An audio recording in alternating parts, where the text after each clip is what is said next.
All right, my friends, aloha. This is Billy Wigley coming at you live from the Ninth Island, Las Vegas, Nevada. And as you know, I'm always hanging around, waiting for the show to start. Relaxing, playing a little ukulele. It's always good to keep your brain working, getting yourself ready. As you get yourself prepared to get yourself some skills, any kinds of skills.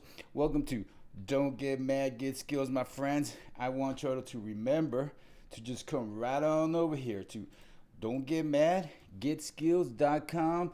And as you know, I talk a lot about shortcuts, so while you're here, you're going to see a pop-up. And go right ahead and be an eagle. Go ahead and put your name down in there, put your email in there, and get yourself 253 shortcuts. That's for Windows. When you press get my 253 shortcuts, and let's say that you have a Mac, well, there'll be an option for you to download shortcuts for a Mac. And today, we're going to focus on pivot tables, and we're going to keep it simple. All week long, I'm going to talk about pivot tables.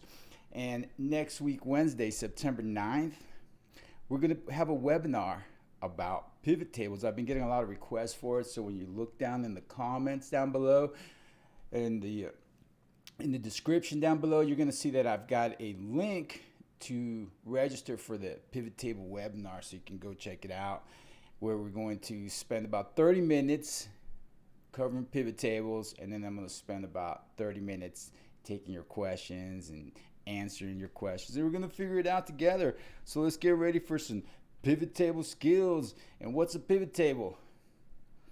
A pivot table is what I call a filter on steroids. It's just another filter. There's a lot of different types of filters in Excel, okay? Let me unhide some sheets right here, and the advanced filter. There's, for example, an advanced filter where it's going to just search for data. So here I'm looking for a salary that's greater than 40,000. So I'll run it, and it'll tell me, I'll have to run the advanced filter, which is located in your data tab. And this is the advanced filter. As a matter of fact, we've got the sort and filter group. And you've got this advanced filter, then you've got the big sort button, then you got the A to Z, and then you've got the auto filter right there. Now Excel has another filter. It's the filter on steroids, which is called the pivot table, and you use it when you've got large amounts of data that you want to summarize.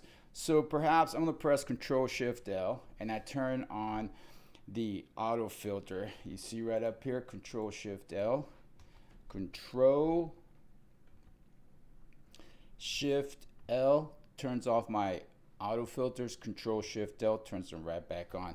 So let's say that I just wanted to know the total salaries for everybody in the accounting department. So I'd have to go in here and type in accounting. Maybe I didn't spell it right. There you go. You got to spell it right. Press OK, accounting, and then I'd have to insert a total row right in here, and there I have it.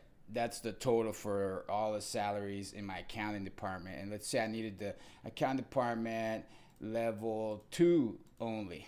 And then there I would have it just like that. Well, there's an easier way. I mean, we've got just a small range of data here.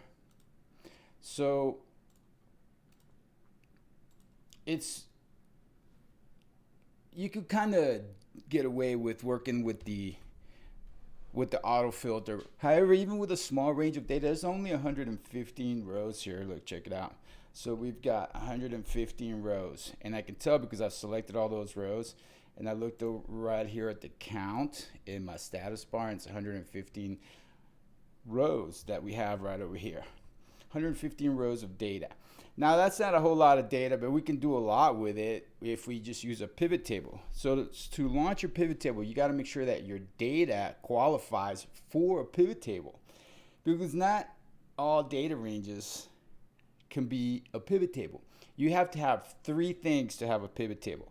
You got to make sure that you have a header row. And remember yesterday on our live stream, when this video is, when this live stream is over and you're watching the replay, there'll be a video right around here somewhere, which will be the replay of yesterday's live stream where we talked about the 7 habits of effective lists, how to organize your data. And the number 1 habit is have a header row. You should always have a header row like we do right here. So 3 things that you got to have in order to qualify for a pivot table. You've got to have number 1, you got to have a header row.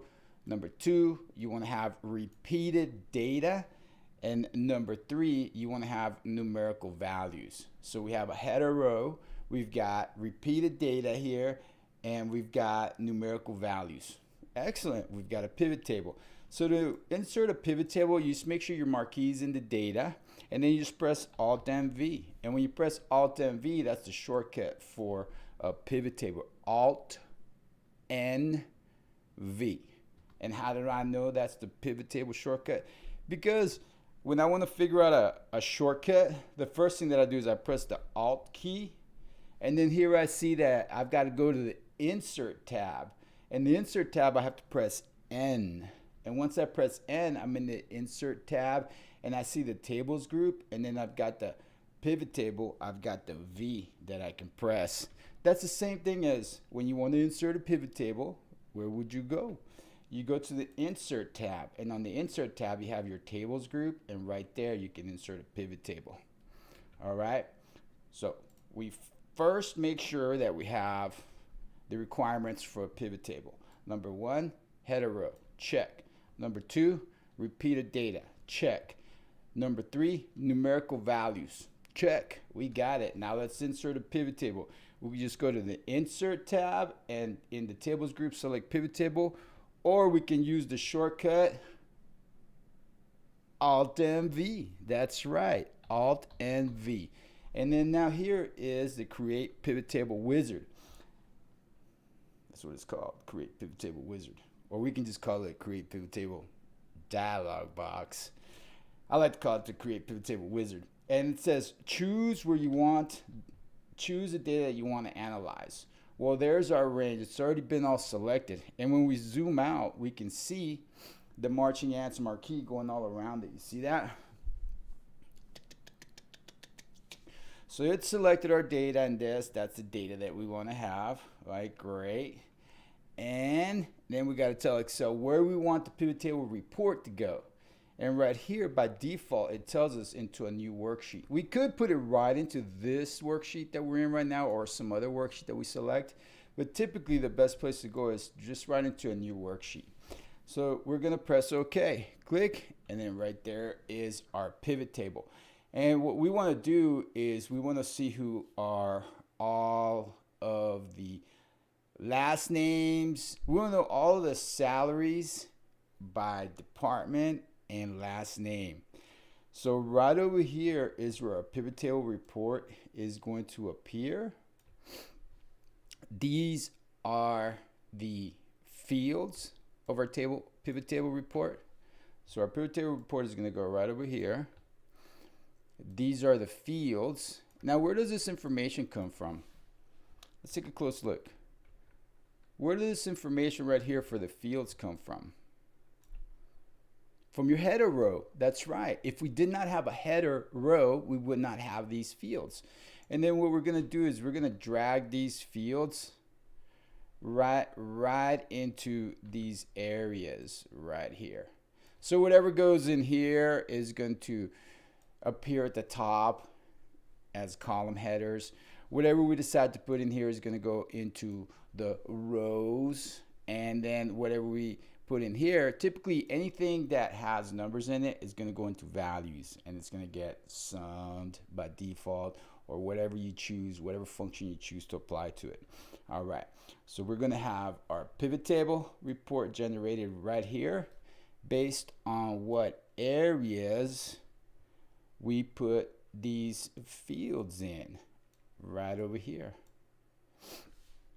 So we want to know last name, department, and annual salary. So what I'm doing is I'm just clicking, and then I'm letting Excel put the data right wherever it wants it to go. So we've got these fields right here, And then Excel decided, well, we're going to put those fields into these areas. The first name and the department are going to go into rows. And then the salaries, because their values, their numbers, they're going to go right into values. And then I can take this department right here and I can just drag it, and I can just put it right below here. I can just go whoop, drag it down. Watch. Let me zoom in right over here. I can drag this down right below the department. I can say, hey, I want the departments to go into the columns, whatever. But this is where Excel decided to put it automatically, and look at the report that it generated right here. So I'm going to take the field department and I'm going to move it right above first name so that you can see what happens right over here. Okay, it's just going to change how it displays. The hardest thing about a pivot table is deciding how you want to display the data to get the results that you want. So here we're seeing the departments. Look, we can go right ahead and minimize these right here. Collapse all the departments. See that right there? Or we can just open them right back up. These are the departments. What if I just say, look, I'm going to take the departments. Take a look right down here, okay? I'm going to take these departments and I'm going to drag them right over here into columns. So it's going to take these departments right over here and it's going to display them at the top as columns. It's just going to change the way my report looks. So I'm going to take department, left click, and just drag it right up there. Boom. And you see that? How we've separated it all. I mean, we can even do more. We can say, hey, we want to know by division, like that. We want to put the division right here, right above first names, so we can see what division everybody's in. Division 1, Division 2, or maybe we want to just go ahead and put the divisions right above the departments, like that. Or maybe we don't even want to do that. Maybe for another live stream, I'll tell you about inserting a slicer for division. So a slicer is like another filter that you can put in. So these are all the different divisions. So when we look at our staff, you see we've got right here divisions. See that? Well, the pivot table report is just how we're going to display the data. So here's division 1, here's division 2, here's division 3. And then whenever we click on our pivot table report, you'll notice that we have pivot table tools. It's called the contextual tool tab. You're going to want to click on these. So you're going to learn a little bit more about what goes on in here. And I'm going to change the design. I'm going to go with a show it in outline form, like that. Or I'm going to show it in tabular form. Or I'm going to say I'm going to turn off the grand totals. Boom. So there's no more grand totals available to me. Or I'm going to turn them on for rows and columns. Or we can even apply formatting. Say we're going to go with this format right here. I like that. And then we're going to turn on right up here your pivot table styles and options. Remember, this is from your contextual tool tab that only appears when you click into the pivot table. See, I clicked out of it. Now that contextual tool tab is gone. Now watch. I'm going to click in it. Boom. See right up there? There it is. So now I'm going to say, hey, look, I want to go right ahead and I'm going to click on, watch this, banded rows or banded columns. So let's get a style that's going to have that. There you go. Take out the banded columns. There's your banded rows. So there's a whole lot of things you can do here. But basically, a pivot table is just going to be just your filter on steroids. And it's all up to you, however you want to decide how you want to generate this report based on what areas of the report you put these fields in. You see that? And this information right here, all these fields, all of this information comes just from your headers right up here. So the key to everything that you do in Excel is how you set up your data. That's why yesterday's live stream was so important. The 7 habits of effective lists. So there you go, my friends. Remember to go to Don't Get Mad, Get Skills. You see me using a lot of shortcuts all the time. Make sure that you go to Don't Get Mad, Get Skills. And I'm going to let you all know, all my subscribers, when this course is going to be ready. This course right here has over almost 10,000 students already in Udemy, and it's got 4.5 stars. Everybody loves it. And what I'm going to do here in my own store is I'm going to give it away to my subscribers so that y'all can keep up with all the shortcuts that I'm using all the time. And keep on coming back this week. I'm going to be talking about pivot tables. And on September 9th, check out into the description down below. There's a link to take you right to the webinar registration page where we're going to learn more about pivot tables, the Excel filter on steroids. And my friends, as always, I want you to know that I love you. And I want you to keep on learning. And remember, don't get mad. Get skills. Aloha.